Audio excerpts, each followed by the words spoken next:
How do Yeah. I get onto this listing, onto your mailing list? Send me a WhatsApp. Do you have my number? If you send me a WhatsApp, I'll have your number. And that applies to everyone. If anyone wants, send me a WhatsApp, and then I will add you to the daily broadcast. So you'll know I don't have your WhatsApp. Will I get it from Sharon? I don't have your WhatsApp. Yeah, easily. Yeah. I'll speak to Sharon. Okay. Thank you. Brilliant. Good. Okay. So, ladies and gents, we're just going to share. We broadcast. It looks like we are live now on Facebook as well as on YouTube. So, welcome everyone. And today's topic is called "In the Blink of an Eye, Change Can Happen a Lot Quicker Than You Think." So what we're going to do is we're going to start off looking at the Parsha of the week. And I got my friendly phone here that gives us the Parsha right in front of me. And then we will look into some of the text of the Parsha to learn some lessons, some ideas, specifically from the story in our Parsha, from a particular story. Now, of course, the Parsha this week is Korach. And Korach was a troublemaker, right? He incites a mutiny, a rebellion, challenging Moshe Rabbeinu's leadership. And what happens is he wants the kahuna, the priesthood, to himself. He says, "Why should you, Moshe and Aaron? Why should you guys have it?"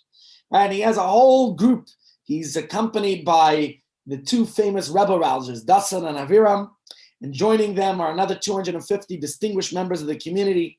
And the parsha goes on to say they offer the ketoras, the incense, to prove their worthiness for the kahuna, for the priesthood.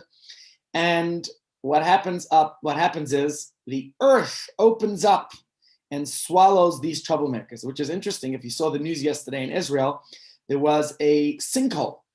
Yeah, in Israel, this happened yesterday at a hospital parking lot. A sinkhole opened. Very peculiar that it happens when we're reading about it in today's Chumash reading. It's today, Shlishi, the third day of the week. The third Aliyah, we read about the sinkhole, the manhole opening. We read about Korach and his rebel rousers, the troublemakers, are swallowed up by the ground. And it's in today's Chumash reading. Very peculiar how that happened in Israel just yesterday. Anyways, we know what happens. And then there's a plague, and Aaron stops it. And then this is the story I want to focus on today, where Aaron's staff miraculously blossoms. It blossoms with almonds. And this is what proves his distinction, his designation, his role as the leader, as the Kohen Gadol, as the priest, that it is divinely ordained. And this is basically the Parsha in a nutshell. Of course, we have at the conclusion where Hashem commands that a truma literally means an upliftment, a specific offering that's brought to be given to the Kahanim from each crop of grain. It is brought as a gift to the Kahanim. We're talking about grain, wine, oil, and as well as giving our firstborn sheep and cattle and whatever other specific gifts that are mentioned in the Parsha. So that's just the Parsha in a nutshell. But let's look inside. Let's glean some lessons.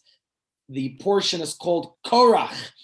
And what's interesting is, if you look at the verse in Tehillim, on Friday nights in Shul, we like to sing the song.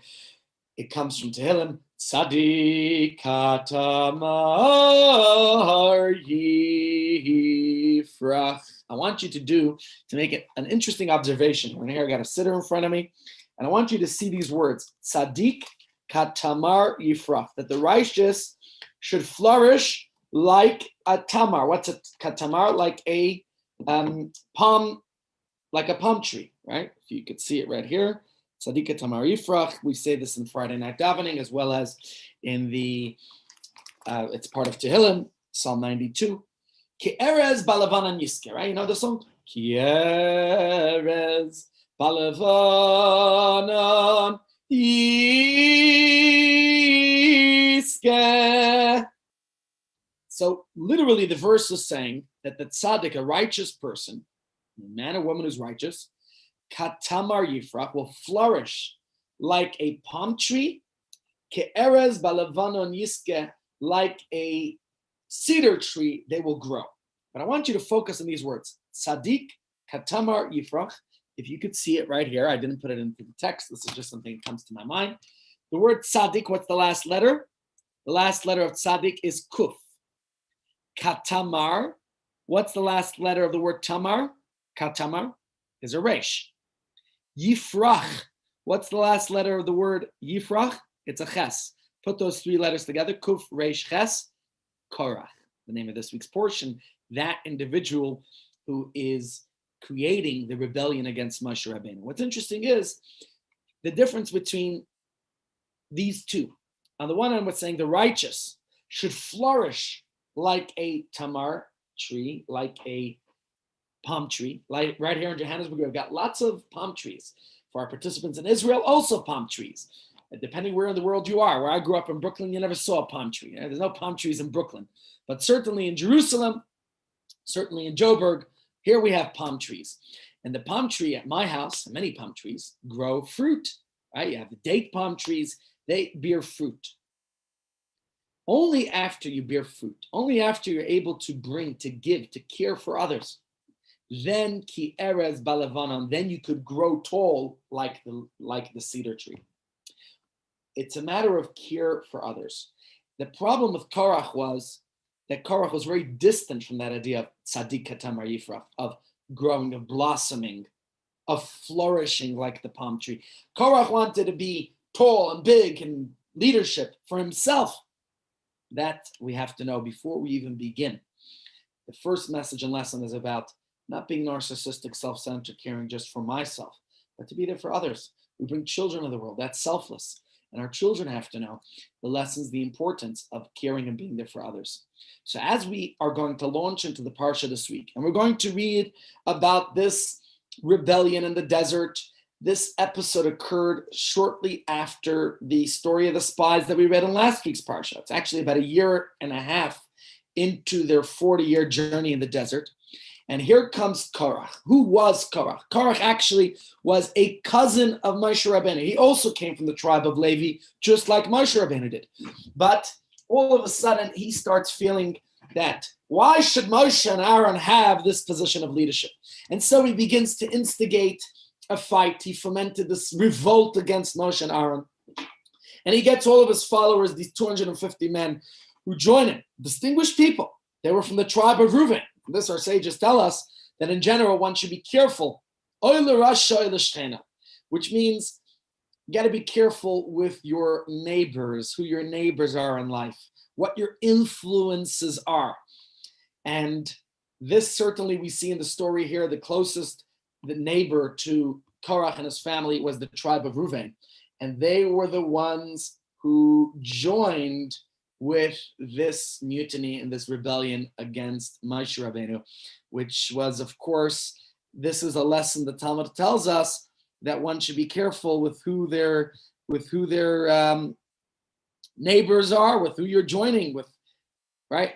This is a very important lesson in general about life, to be careful about our influences. Certainly with our smartphones and devices around these days, we have brought lots of neighbors and influences into our life. And with Korach, that's what happened. Korach believed that having a leader was unnecessary. He wanted equality amongst everyone. And what happens is when he has a neighbor, the neighbor gets influenced by him as well. You know the story of the fellow driving on the highway and his wife calls him and says, Jimmy, you got to keep your eyes open on the road. I just heard on the radio that there's a maniac speeding down the highway in the wrong direction. And Jimmy tells his wife, there's one maniac driving the wrong way. There's hundreds of them, right? You got to be careful about our influences and which direction we are in life. Let's go straight into the verse. Let's read it together inside.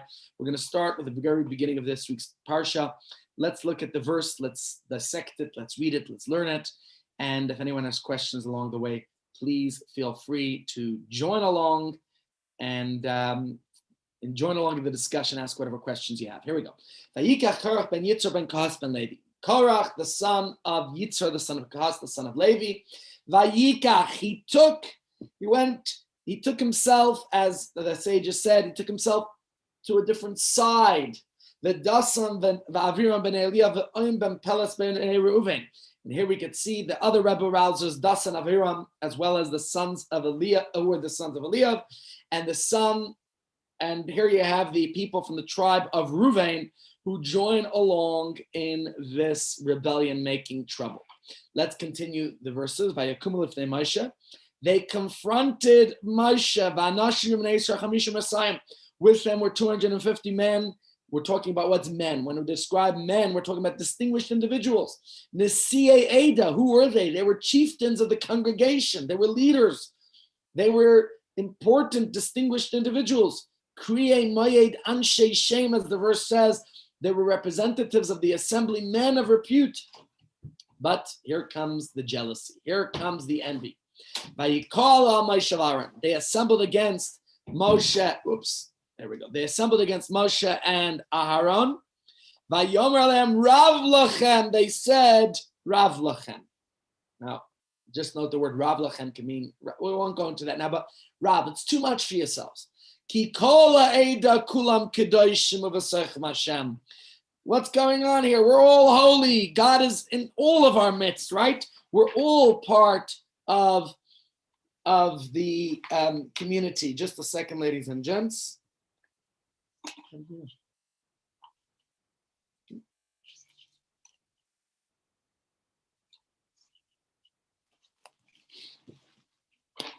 And so their complaint is that why do you raise yourselves against the whole entire assembly? Why are you better? Why are you different? I just want to focus on these words by Yikach for a moment. I heard a great story the other day about a kid from Yerushalayim, from Meah She'arim. You know, it's an impoverished neighborhood in Jerusalem. And the kid, his mother sends him with a list to go shopping. I was looking at the picture they had of the new president of Israel, Bougie, Isaac Herzog.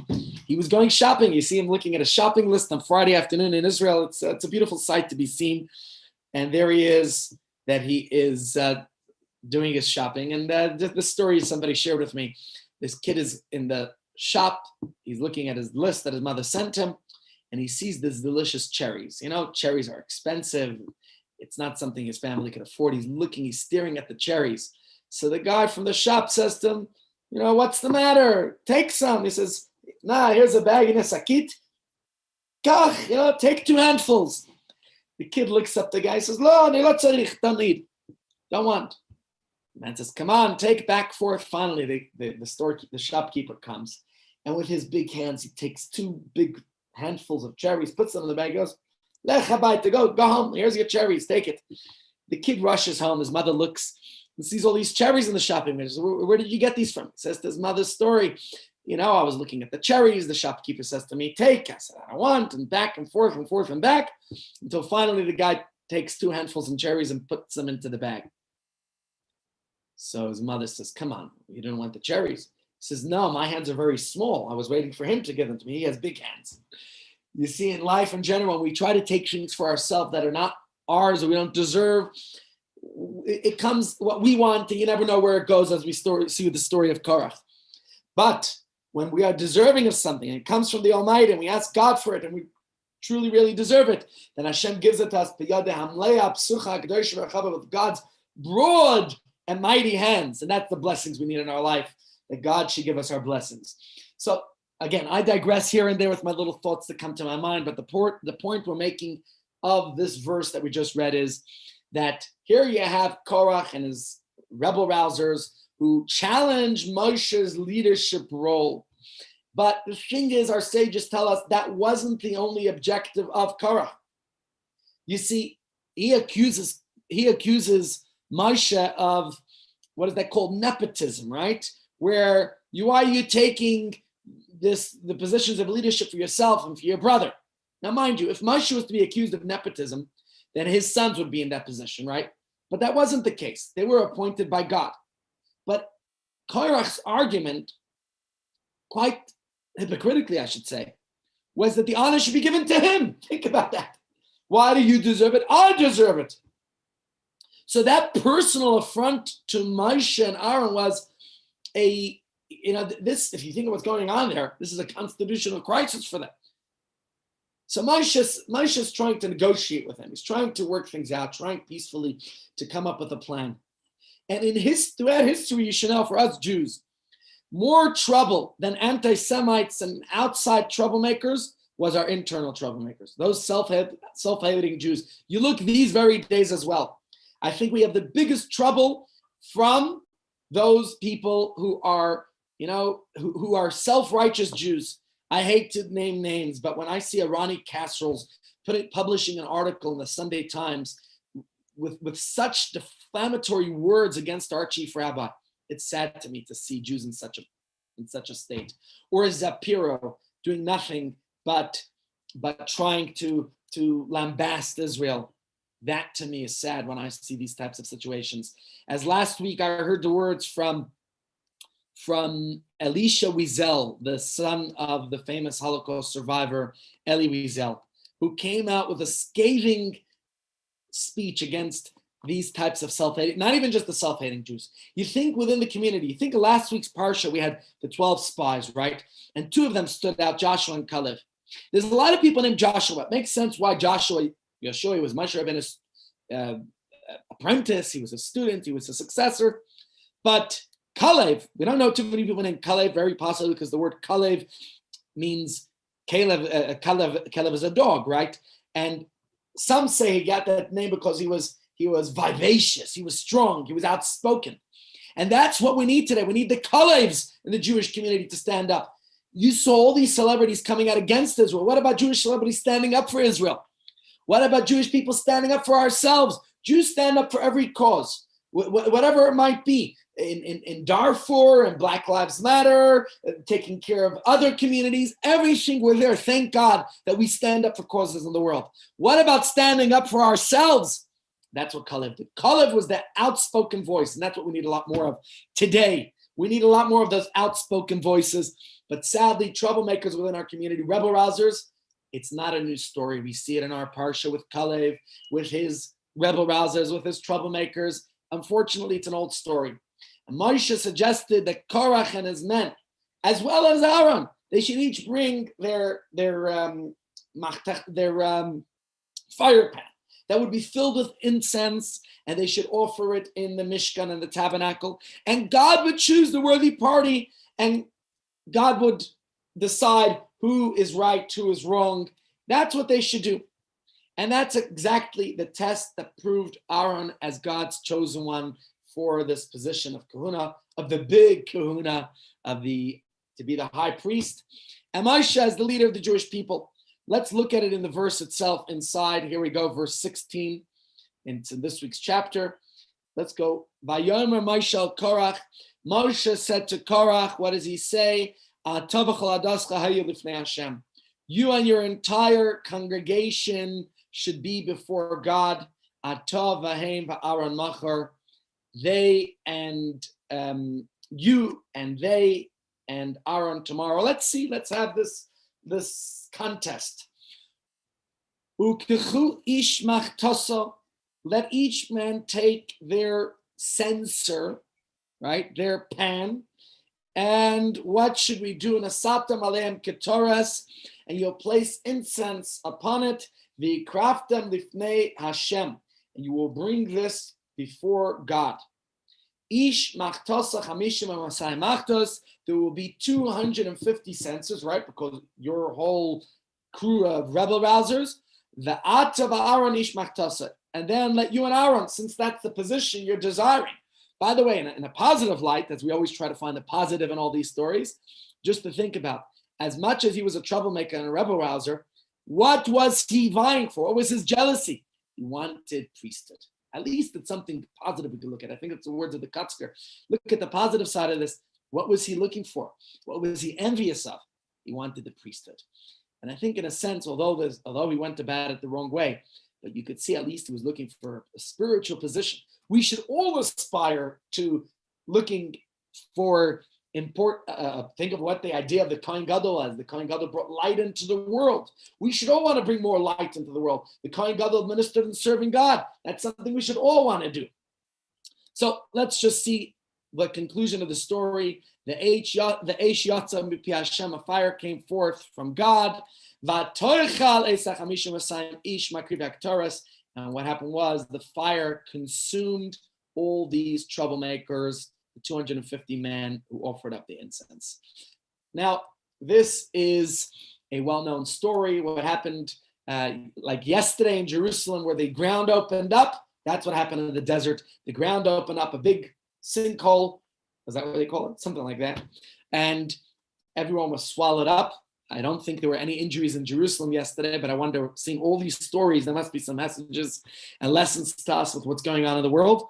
But this is the story that these people were consumed in the fire. They were punished for their actions, but that's not the end of the story. Let's continue. Let's read the next, because what happens is after this tragic incident, God instructs Moshe to announce a second test that would prove that Aaron and his descendants are the rightful Kohanim. By the way, I'm a descendant of Aaron, but I'm still not a Kohen, because it's all patrilineal. It goes by our father's side, determining which tribe we're in. And although on my mother's side, the family was cats, they come from Kohanim way back, but my father wasn't a Kohen, so I'm not a Kohen. That's the way it goes. Reminds us of the good old joke I'll tell you again later. So the point is that this time, the test wasn't with sacrifices, it wasn't with the pans of incense, but instead a representative of each tribe would leave a staff that would be inscribed with the name of their tribe in the Mishkan overnight. So they would leave their staff, their stick, and on the following day, the staff would miraculously blossom, and that staff would be the winner, right? So what happens the next day? We all know what happens. Aaron's staff blossomed, and he once again was chosen as God's clear choice. Let's read these words inside. God spoke to Moshe saying, and Hashem tells him, each person, exactly the instructions, what they meant to do. Let's just look at the end because of time. If you want to look at the verses at your own pace, you're welcome to. It's right here. We see that it's Aaron's staff that blossomed at the end of the day, and blossomed with, it sprouted buds, as we can read here in the last words, that produced ripe almonds, right? This is Aaron's staff. I'll get a couple questions. We know this story, but first of all, why was such a test even necessary? What's this all about, right? Wouldn't being swallowed up by the earth be a serve as a deterrent? We saw the earth opened up. We saw the people were swallowed. I don't know what message God was giving yesterday with this, but certainly there it was God was saying, don't mess with my servant, my faithful shepherd, Moshe Rabbeinu. So why is it necessary to have this second test now? What could a blossoming staff of almonds possibly add to this miraculous sign? What's this all about, right? What's it here to prove? And what's the significance of almonds altogether, right? Why did the staff sprout these specific nuts? What is it about? So we're going to go now into some commentaries on the parsha. We're going to try to analyze this and understand it, and of course, learn the lessons relevant to our lives.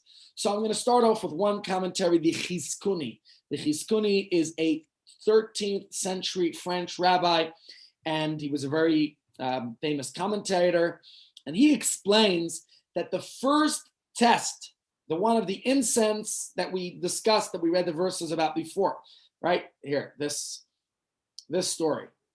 Where did it go? Right? This whole story here with the incense. This story, he says, is that proving that Aaron as an individual was the one who was chosen as the high priest. But it wasn't obvious that the priesthood would now go on to Aaron and to his descendants for all time. Okay? So the second test, this one with the almonds, served to demonstrate that the priesthood, the kahuna, was in the family of Aaron and his descendants. Now, even though you could say, well, Aaron comes from the tribe of Levi, and Moshe also does, and Korach also does. But nevertheless, it's only those who came from the tribe of, who not just from the tribe, but were this actual descendants of Aaron, as he says right here. So this explains why we needed a second sign, right?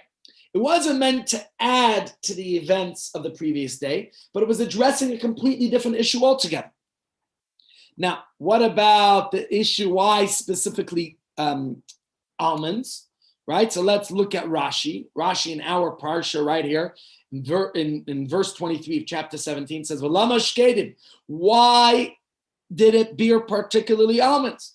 Says Rashi, "Hu apri amemar lafriach mikol haperos." You want to know why almonds? Because what's interesting, what's unique about almonds is that they are that it's the fruit that blossoms quicker than any other fruits. Says Rashi, if you oppose God's appointment of Moshe and Aaron, or specifically in this case, the priesthood of Aaron, this is a punishment that comes very quickly. Don't rebel against God's chosen leadership.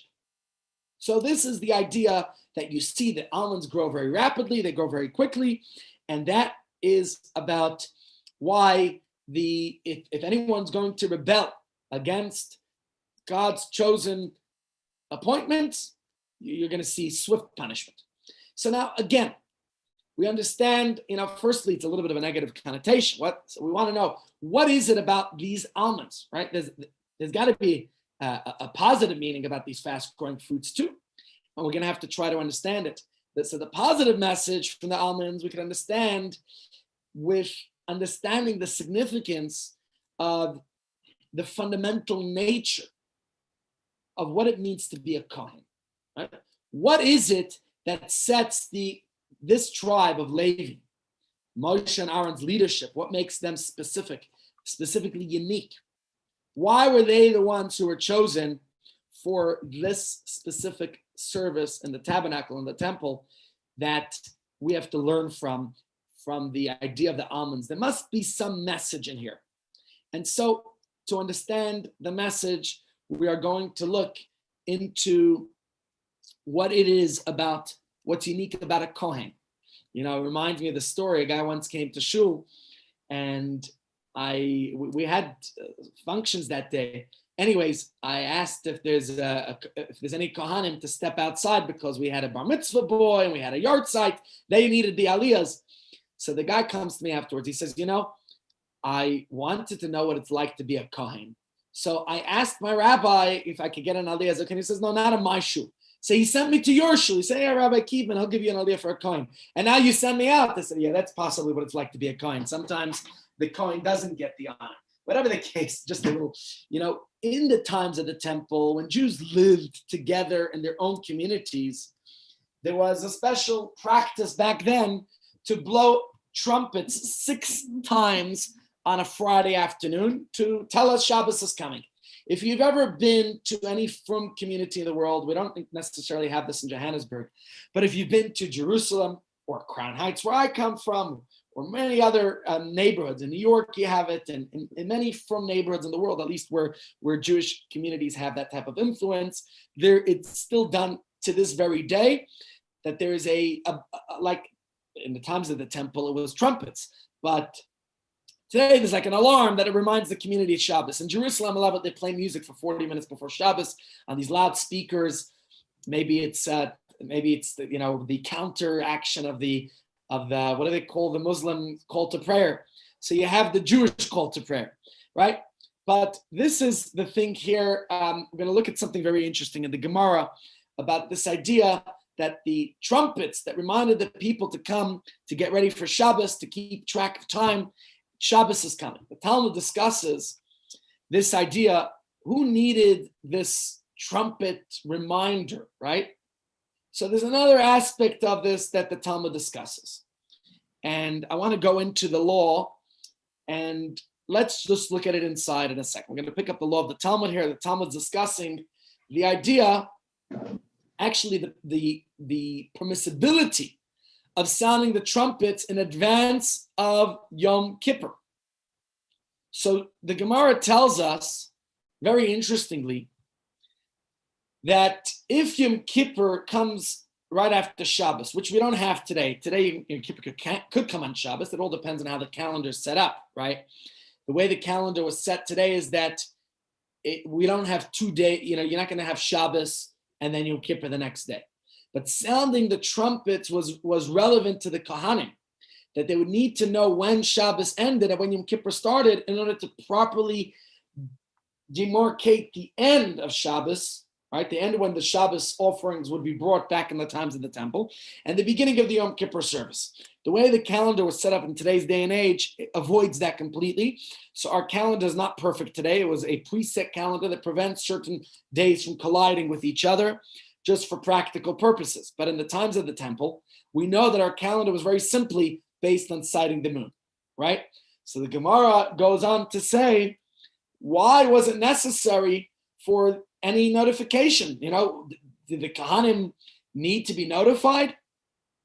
And the Gemara explained, no, because Kohanim are Zerizim. Look at these words. The Gemara says there's Zerizim. Zerizim, that's a nature of the Kohanim. What does Zerizim mean? Zerizim means that they are vigilant. And the Talmud goes on and discusses this and debates it back and forth, that the idea of what Zerizim, this concept. Let's look at it in the Gemara, get a little taste of some Gemara. You know, if you want to learn Gemara properly, get it, take out your grab a finger. People have asked me in the past, let's get a little taste of Gemara. So here's a little taste. Says the Gemara, Kahanim Zerizim Hain, right? The Kahanim are vigilant and can be trusted to know on their own. There's no need to sound a shofar to remind them because they are vigilant to their time. Says the Gemara, Mi Amrinan Kahanim Zerizim Hain. Do we say the priests are vigilant, right? What are we talking about, right? Didn't we learn in the Mishnah that 3 blasts were sounded in the temple on Friday to stop the people from work, and 3 more were sounded to demarcate between the sacred and the profane from Shabbos, from weekday to Shabbos? Okay, so even the Kohanim needed this reminder. The Gemara is asking. Talmud answers, as Rabbi said in a different context, that certain matters were undertaken for the rest of the people in Jerusalem. So too here, these blasts were sounded for the rest of the people in Jerusalem and not for the priests. So when it refers to the Kohanim as being Zerizim, vigilant, what does this mean? The Talmud uses this term, which the reason is perhaps they're swift. That they didn't need the trumpet reminder since they were quick people. Kohanim are quick, they're speedy, they're on top of their ball, they're on top of the game. They know what they're doing. So the term Zerizim here, what does it mean in a broader sense? Zerizim's a level of competence. Okay, the Gemara explains it here. What's Kohanim Zerizim Hain? What does it mean that they are Zerizim? That they are familiar, they know, they're well versed with the laws of what they're meant to do. And the Gemara tells us we could trust them to be proficient, to know what they're doing, to do their job correctly. Says the Gemara, Rashi right here in the Talmud tractate Eruvin, that this phrase is written in many places, Kohanim Zerizim Hain. The Kievman shenichnas laved biyadua, because we assume that if they are inducted, if they are doing their service, that they're familiar with it, they know exactly what they have to do.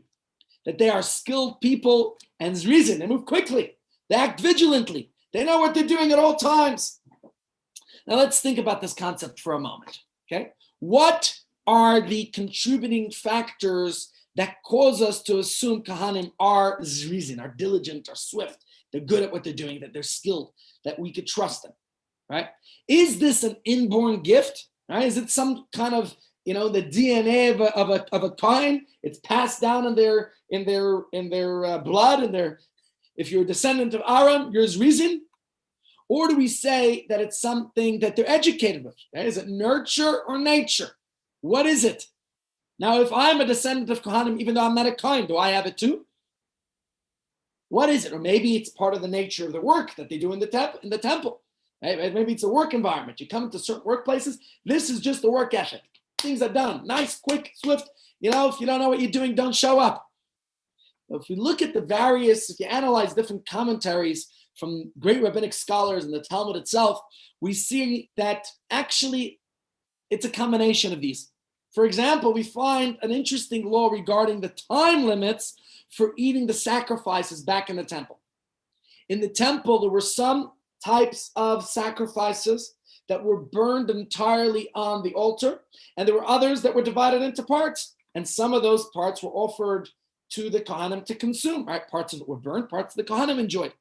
Now, the Torah prescribes a time frame, a specific amount of time that this had to be consumed by.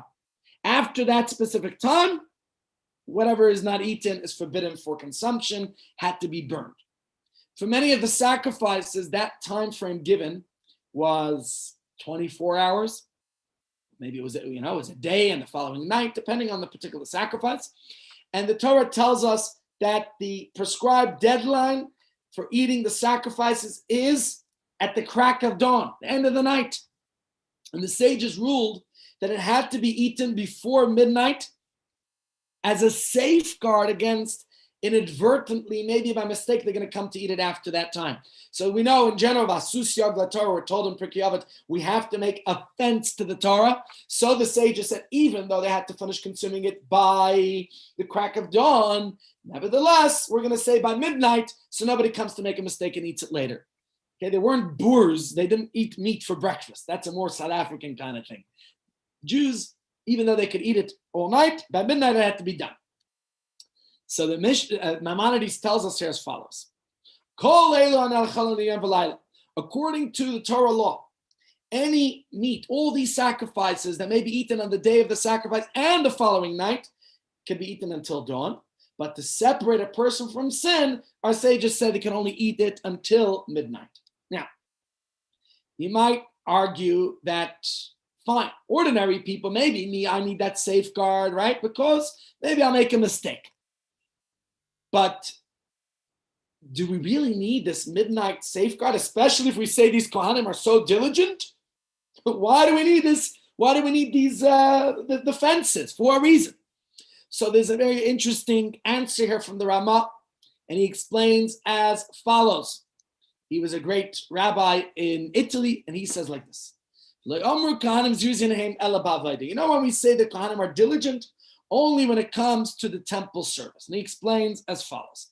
It applies to eating truma, which is forbidden to a non-priest, but in regard to sacrificial meats, of which some may be partaken by a non-priest, the rabbis did not differentiate between the holiest of sacrifices and the lesser sacrifices, such as the Korban Todah and the Nazarite ram. Therefore, the law applies equally to priest and Israelite. It could be eaten only until midnight, even though technically could eat it all the way until the crack of dawn. And let's try to understand this. Okay, what is this? All right. So the first thing that this rabbi, the Ramah, says is that eating the holy sacrifice, eating any sacrifices, they're all holy. It wasn't a service in the temple per se, right? It was something that was offered as a gift to the Kohanim. You're working with all this meat, you're allowed to eat and enjoy it. So the diligence of the Kohanim is not relevant. If we're saying that they're diligent when it comes to the temple service, this is not the service itself. The service wasn't that they eat it. The service was that they're allowed to eat from it. A person offers a sacrifice to come closer to God. Remember, we discussed this previously. The word karban doesn't just mean sacrifice, but it comes from the etymology of karov, to come close. You want to come closer to God, just like if you want to come closer to any human being, to anyone. You want to come closer to your children, to your spouse, to cultivating a relationship. What do you have to do? You have to be willing to make some sacrifice in life. You'll never cultivate that relationship without the sacrifices. There are sacrifices we make. We make, as a father, I make plenty of sacrifices for my children. And if we want to prosper in our Yiddishkeit, we're going to make sacrifices. Yes, kosher meat will cost you more. You want to come closer to God. Karov, karban, you're going to require those sacrifices in life. But the sacrifice of coming closer to God had nothing to do with the fact that the Kohanim got to eat some of that meat. Okay? Now, he was basically telling us this idea, the principle of the diligent Kohanim, is only applied to when they work, right? They're working in the Beis HaMikdash, they're working in the temple, in the sanctuary, the Mishkan. A Kohen, he says, is diligent in their priestly duties, right? But we're not going to say that they're necessarily diligent when it comes to eating sacrificial meat that they're allowed to eat. So that swiftness is not relevant when it comes to that. Okay, it's not something we're going to apply to there. Where are they diligent? When it comes to their service in the temple. In other words, the idea of the nature of their avoda, the service, is what makes a kohanim zerizin. Okay, that when it comes to serving in the temple, They are diligent, they are swift, they do their work in the proper way. But outside this environment, when they're not in the temple itself, we could assume that they're like everyone else, right? Some are diligent, some aren't diligent. Even when they're in the temple, we're saying, if they are occupied with something else that's not necessarily part of the temple service, like eating meat, then we don't rely that they are diligent. And we say they're the same like everybody else, and therefore they need those safeguards. And the thing is, if we take this approach, that then the Talmud seems to be saying that their Kohanim are zrizin, they're so swift.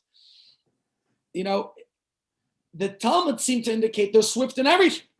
Okay, if they're always swift, if Kohanim are so swift, then why are we making an exception here, right? So this is the second answer the Rama tells us. Look at the rest of what he says. It applies to eating the truma. The gist of this idea is that the sacrifices could be eaten by anyone. Any Jew could eat a sacrifice. Yes, Odette? Sorry, I thought you were trying to say something. No, I'm all good. Thank you. Thank you. Good. Excellent. So the idea then is that all the sacrifices, anyone can eat the meat, right? And therefore, we don't apply the rule that Kohanim are diligent, because we have to have an across-the-board rule. The idea is, yes, Kohanim can be diligent in everything, but everybody's allowed to eat this meat. So the rabbis didn't want to say, well, you have to finish it by midnight, but the Kohen can finish it in the morning, because then we're just, discriminating, whatever it might be. We don't want to do that. So to avoid any complications and confusions that we're distinguishing between one and another, we said everyone has to finish by midnight. Now, in this idea, we're still saying the Kohanim are always diligent, right? But we're saying that because everybody could eat this meat, so we're not going to distinguish between one and another. Now, again, what's behind the diligence of the Kohanim? What's behind this concept that Kohanim are zirizim? Where does this come from? So it's very interesting that Kohanim, we know, were well educated in Torah. They taught Torah to the Jewish people. It was part of their ministering service, part of their role. And Moshe, we know that he blessed each of the tribes and gave them a blessing to each tribe. What was the blessing he gave to the Kohanim? Here it is. Where did it go? Thought I put it in here. He said, Yoru mishpatecha liYaakov v'sarascha liYisrael, which means, I'll put it up in a moment. We're going to ask this very question. We're asking the question about what's the nature. Is it nature or nurture? Right? That was our question about the Kohanim. Now let me go back into the text and read it as follows. The blessing he gives to the Kohanim is, they should teach your ordinances to Yaakov and your Torah to Israel. Okay? And he goes on to place incense. But the point is that the Kohanim clearly, they had a role as teachers to the people. They were influencers. They were the ones who inspired the people. Now, this idea is not just there. The Gemara talks about this and says, why did the Levites not receive a portion of inheritance in Israel like the rest of the tribes? And it says because they were set aside to serve God, to minister to God. But not only that, that they should teach your ordinances to the rest of the community. So because of their role as teachers, right? They were the ones who were the guideposts, the role models of giving that moral compass to the people, their true north, their direction, the instructions on how to live. And this, the Talmud says, is very much related to their alacrity, to their diligence. Zurizin heim, they're diligent. Says Rashi and the Talmud here, Bikiin heim b'chol ve'ein tzrichen siman. They are so well versed in all matters of Jewish law, they didn't require the safeguards, as it says in this verse, that they should teach ordinances, which means that they were so well and familiar with the laws, right? And Rashi continues and tells us that they were God-fearing in Torah matters. So all this is telling us that the Kohanim were trustworthy. They were the spiritual leaders of the people, okay? And it was a learned diligence because they studied. When you study and you teach, it becomes a matter of, this becomes part of you, okay? So here we see it's a little bit of perhaps Is it a genetic or is it inherent? Right? Sorry, is it genetic and inherent, or is it something that's nature and nurture? Right? Is it something that was taught to them or not? So the thing is, we have to get back to the beginning where we talked about the staff of Aaron, and we'll wrap it all together. Okay. That was the joke we said about the guy who wants to be a Kohen, begging to be a Kohen, until he offers a lot of money. Finally, the rabbi asks, why do you so want to be a Kohen? He said, my father was a Kohen, my grandfather was a Kohen, I also want to be a Kohen, right?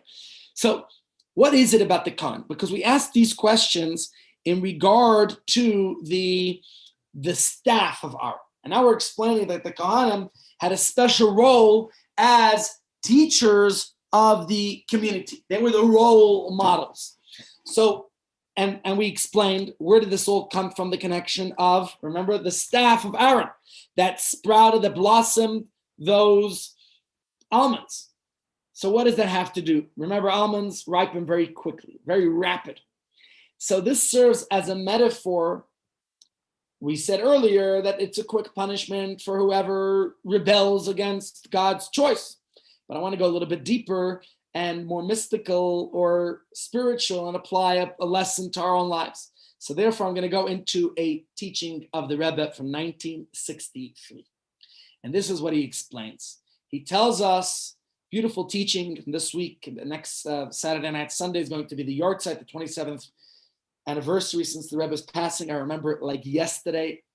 It was just before my bar mitzvah. It was quite a time, a confusing time, a difficult time to farewell to the Rebbe. But I think this is the greatest indication of the Rebbe living on in his teachings and his inspiration, not just as a legacy, but you can see how the Rebbe lives on in so many ways. There was recently a Pew Research study that showed Chabad influence around the world. We'll perhaps talk about that in the coming days.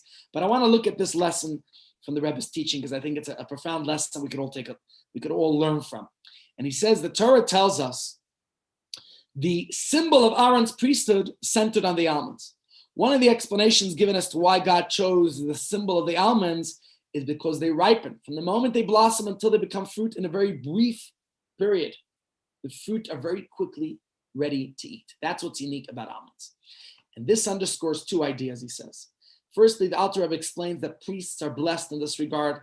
When they bless Israel, the blessings not only come to pass, but moreover, they're drawn down here rapidly without any delays. So that's the first thing he says, is that the priestly blessing, which we, by the way, borrow those words and bless our own children with, it's very rapid. It's a blessing that brings blessings very quickly. And the second point, he says, the Talmud states that priests are diligent, right? Remember we read, Kohanim Zrizin, that they're diligent, they're swift, that the work of the priest was performed in the manner of almonds. Not only did they do their work, but they did it with alacrity, quickly. They did it with passion, with enthusiasm. And this, of course, I think there's a message and lesson here. The point that the Kohen is spiritually rooted in this speediness. There's an element of speed. And of course, this is something that the Kohanim have in their life, that they're able to circumvent spiritual obstacles. Okay, that's one idea, that's why the blessings from the priestly blessing comes down. The conduit is not clogged. In general, every person has their blessings in heaven, but we need to do something to draw the blessing down. So Chassidus explains the idea that when you give a person a blessing, it helps draw down that blessing that already exists for them. And so the idea is the blessing of the Kohanim is in a way able to rapidly bring the blessing to materialize in this world. Now, of course, it's a very broad topic, the whole idea of blessings and this concept of the Kohanim's reason, the swiftness that we're talking about, the diligence of the Kohanim, and it's something, is it a spiritual DNA, all that. But I just want to share a few more words of the Rebbe's teaching here. And he says, where does this come from? He says, the priest's diligence flows from the very notion of priesthood, meaning it's part of their very DNA, okay? And he explains that it reflects a reality that is inborn in the very nature of the priest with regard to their service, as the Talmud says. So is it related to the work they did in the temple or what? Well, Is it nature or nurture? It seems to be we're saying it's part of the very nature of their souls as kohanim, as priests. Okay, so firstly, we're saying that they are spiritually rooted in this way, that there's something within them, within the DNA of a kohen, that they can bring blessings into this world. You know the story about, we speak about people who want to be kohanim, even if they're not. So that's a good old story. You tell, guy comes from the old country, arrives here in South Africa, and he decides, I'm a new man, a new person. I'm going to come to shul. I'm going to get some respect. He dresses nicely, puts on a good suit, a top hat, and he walks into shul, takes a front row seat. When the Gabbai asks, who's a kohen? He says, I'm a kohen. They call him up, and he makes the brachas loud, clear, beautiful. Afterwards, the rabbi comes over to him. So nice to see you in the new country. You know, we go way back, but tell me something. Since when are you a kohen? I remember your father wasn't a kohen. How are you a kohen? The guy looks up at the rabbi and says, Rabbi, I remember you also from the old country. Since when are you a rabbi? So the thing is, we understand the Kohanim have this unique status. And we said it has very much to do with who they are, their very nature. So the idea, is this something that's exclusively to Kohanim, right? What could we take from this if we're not Kohanim? I'm not a Kohen, even if I come from a family of Kohanim on my matrilineal ancestry. So, and the truth is, we all come from Avram, Yitzchak, Yaakov, Sarah, Rivka, Rachel. If we look at our ancestry, we all share the same ancestry. We're all going back up to Adam and Eve. Okay? So what is it about, what is the message and lesson here for all of us? So let's learn a little bit more Chassidus. We're going to go into Tanya right now. Okay? I'm going to open up the Tanya. And this is something that the Tanya points out, that the speed and alacrity actually comes all the way back to our patriarchs and matriarchs, to Avram and Sarah. Remember when God sends Avram on any mission? Right away, Lech Lecha, go. Avram and Sarah go. They do what God tells them to do. And in that sense, it's not only the Kohanim. We know that each one of us, we could actually harness that quality. We could cultivate it in our service of Hashem, just as the Kohanim did in their service of God, as the Talmud says. They were diligent in their service of the temple. So this idea, you can read the words yourself, the text, the idea, the ability to act swiftly is not something that is only exclusively to Kohanim. It's true that the Kohen possesses that ability to, in a very visible way, that when they served in the temple, they did so with speed, with alacrity, with diligence. But the same thing we say, we all possess that element of the Kohen inside of ourselves too. Question is, how do I apply that aspect of the zrizos of their diligence and swiftness in my life? What do? Am I offering sacrifices to God on the altar in the temple?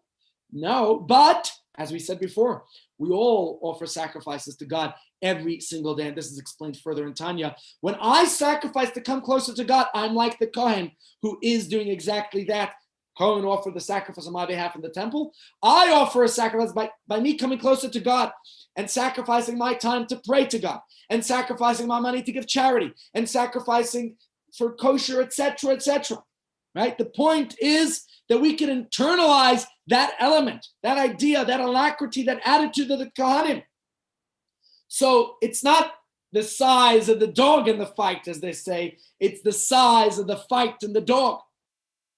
What determines our success or failure in life is not necessarily that inborn strength that just because I'm not a Kohen, I don't have it. No, it's that attitude we can learn from the Kohanim. That Zriza's gene is not unique to the Kohanim. We can each apply that successfully in our lives as well. So of course, if we're learning in the Torah, but I'm not a Kohen, because I have the ability to learn.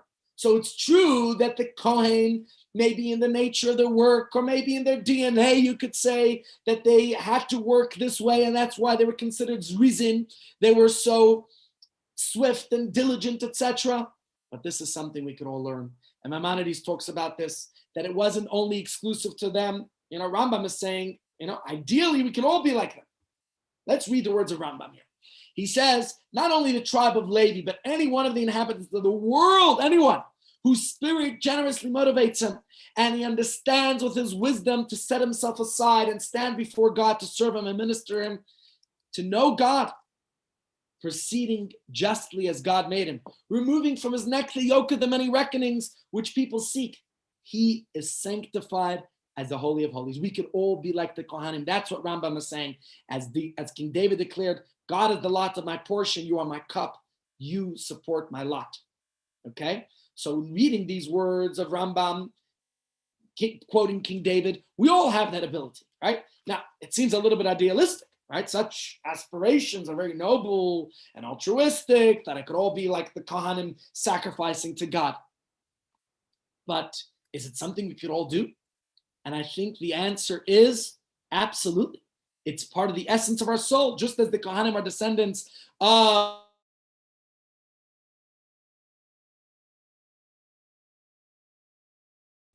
Now, if we go back to Korach, which you're going to have to understand now, Korach's aspiration was, well, he also wants to be the Kohen Gadol. Guess what? We could all be the Kohen Gadol. How we go about it, what we apply in our life. So, of course, there are different levels of the soul. The message and lesson, I think, is that each one of us has the ability to learn from the Kohanim, to apply that spark that we each possess. Every single one of us has a way. Every single person has that core that we're able to, where did it go? Right? It's not just unique to the Kohen, but each one of us can apply it in our own lives too. Every single one of us has that ability. We have the ability to lead that level, to come to the level where we could be like the Kohanim. And the Rebbe talks further about this. I'm not going to go through the whole thing. But he basically explains the idea that we all possess that spark within ourselves, and we can do it, right? We can do what it needs to. We all have that passion, that enthusiasm, that excitement, and that's the idea is explaining here is that every single one of us could be a Kohen. Let's read it in his words, how he talks about anyone could serve God just like the Kohen did. What did a Kohen do? A Kohen served Hashem in the temple. Well, just like a Kohen is vigilant and alert and swift in their service, each one of us has that spark. Okay, we could do what it takes. We just have to, they say every person has a photographic memory. You just have to develop it. So let's just conclude with the following messages and lessons that I think are relevant to each one of us. First of all, we could say that it is within our ability, right? The message of the swift Kohen, as we discussed here, is that we could all spring into action and connect with our faith at any given point in time, irrespective of our spiritual state. Every one of us has that ability. That zrizos, right? We can make the U-turn necessary to head in the right direction of life, to do the appropriate teshuvah that we need to do, to become better human beings, to be better Jews. And I think it's an important lesson. People think that you have to escape to mountaintops, you have to become a hermit, an ascetic to be spiritual. We have to meditate for years in India or wherever else, in Tibet. But the almonds of the story in our parsha tells us otherwise. That pintalayid, the spark, exists in a real way. Every single one of us has it. We could spring into action, right? We're not saying that the journey itself is something that could be rushed, right? Obviously, you have to work on ourselves and we have to do things properly. But to begin the process in our life, we have to take that first step. We have to imitate that zrizos, that alacrity, that swiftness. And then, of course, as the sign here on my office reads, success is a journey, not a destination, which tells us, of course, that growth begins when, as soon as we make that change, that clarifying with the blink of an eye, there's no prerequisite. We don't have to be some special person. We could just make take that step in our lives, and we're already in the right direction. Of course, this tells us that even if we're moving forward in life, right? Success is a journey. It's not a destination. Well, we could always use some zrizos. We could always use a little bit of a boost, right? We could always try to move things up a notch. Sometimes we get caught up, the paralysis of analysis. Sometimes we just get stagnant in certain things, right? Sometimes it happens. You're on a diet, you're exercising. physically speaking, or your business is up to a certain speed and you haven't taken it further. Sometimes you need to just push yourself to get that much further. Actions speak louder than words. And the speed with which we do a mitzvah speaks volumes about our commitment to it. So if we have that feistiness, that speed, we have that zrizus, then we're demonstrating the value, the appreciation that we have to what we're doing, because we're putting in it our passion, our enthusiasm. As I was told in rabbinic school, either put fire in the sermon or put the sermon in the fire, as the coach once said to his players. Either you be fired with enthusiasm or I'll fire you with enthusiasm. So is it nature or nurture? I guess it's a combination. Certainly we all have it, but we could certainly nurture it. And I think that we all have that gift, but we all have to also develop it, like the photographic memory. Okay, it's not a new quality because we're told you don't have to go shopping for it. It's in our DNA. We have it. The spark is there, right? The engine is ready to move full speed ahead. It's just that we have to put that foot down on the accelerator. We have to do something about it. As a sign I saw somewhere else told you about, it says that the journey of success, you have to take the stairs. There's no elevator. You have to make the effort. So the almonds which Aaron's staff produced so quickly that indicate the zrizus, that swift-like nature. Yes, that's what the Kohanim had, but it's something we could all instill in our lives as well. And so I think it's an important lesson, especially is this week we're getting ready and preparing each day for the anniversary of the Rebbe's passing, to take lessons and messages for our life. How the Rebbe inspired each of us to reach out to our fellow Jews and to all of humanity. There are so many people who are thirsting or are hungry for spiritual growth, to make the world a better place. That's why we have our campaigns here at Chabad. You all have seen, I'm sure, our arcs, our acts of rapid kindness, of random kindness. And that's what we need. We need a lot more kindness going on in the world. And the Rebbe's message was to all of humanity.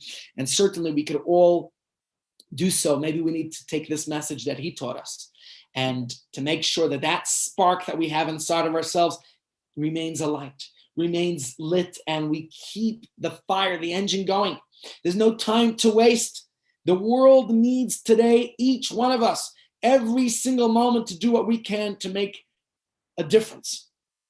And so let me conclude with words that the Rebbe spoke to the counselors of a girls' camp in the US in 1963. And he said to the counselors as follows: when we speak regarding education, we may think, and as much as there are 3 or 9 weeks remaining until the end of the semester, what's the urgency? Right? It could be delayed until tomorrow, the following day. The lesson from the Torah portion this week is that whenever God entrusts us with a task in this world, what do we learn from the Kohanim that we've been discussing today? You have an opportunity to do something, do it with zrizus, do it swiftly, do it right away. And God assures us that the success that follows will also be almond-like. There'll be no need to wait for a long time. We will see the good fruit of our efforts in our education. Of course, you could apply this to any aspect of your life as well. God should help us internalize the lesson in the Torah this week. Not only must we spread Judaism, but it should be done with alacrity. Then God will bless you to see the good fruits of your labor, the good fruits of the campers and those upon whom you have an influence. Additionally, it should be as is said regarding the priests, and I will bless them commensurate to the time and effort invested. The main thing is that the feeling of your hearts and the knowledge of your minds needed to affect the campers should be drawn down into the manner of almonds swiftly and openly. I will bless them, says God, in all that they need, spiritually and physically. Our swift response will surely be recognized from up above, and God is sure to reciprocate in kind with blessings that should come forth in express delivery. And I think that's a message and lesson to all of us. We have to do what we can. When we do mitzvahs, we should do it with passion, with enthusiasm, with excitement, because that's what demonstrates, that's what shows our commitment. And every single one of us is born with that gift of appreciation for holiness. Every single one of us has the ability to demonstrate that in the world, to bring more kindness, to bring holiness, to bring goodness And I think we should all do so in whatever way we can. Thank you all for joining. Any questions before we conclude today's shiur? Rabbi, Yes. how is your son? Oh, he's good. Baruch Hashem. He was just it was a dental procedure. He was sitting with me here in the office. He just stepped out. But he had to get some teeth pulled. You know, sometimes here I also feel like a dentist. Sometimes I feel like I'm pulling teeth. So, yeah, Thank we God. had to go for a dental procedure and it was urgent. So we had to take care of it yesterday. So I apologize. That's why we didn't have the shiur then. Now we were pleased that he's got refuah shleima. Thank you. I appreciate that. I appreciate your concern, your care. And I hope we all apply the message and lesson of today's shiur, the idea of having that alacrity, that passion, that enthusiasm, that excitement. You know, the problem is I'm keeping on talking about the same things. I talk over and over about what talks to me. I always look for something new and different to incorporate in the shiurim, but certainly the messages that resonate with me, I'm trying to share with you, and this is one of them. So please come back tomorrow. I would like to dedicate the shiurim in the coming week to share with you ideas, insights from the Rebbe's teachings that we could all learn from, especially this week of his yard site that's appropriate to learn from his teachings. And that's why I put some of them into the slides so that you could get the taste of it. If I have time, I'll add them into tomorrow's slides. Otherwise, at least I'll put some images in. It's always easier to put the pictures than the text, believe it or not, but we'll certainly try to do that too. Okay, thank you all for joining. See you tomorrow, please God. Same time, same place, right here. Thank you, Rabbi. Thank you. Thank you, Bye. everyone. Be well.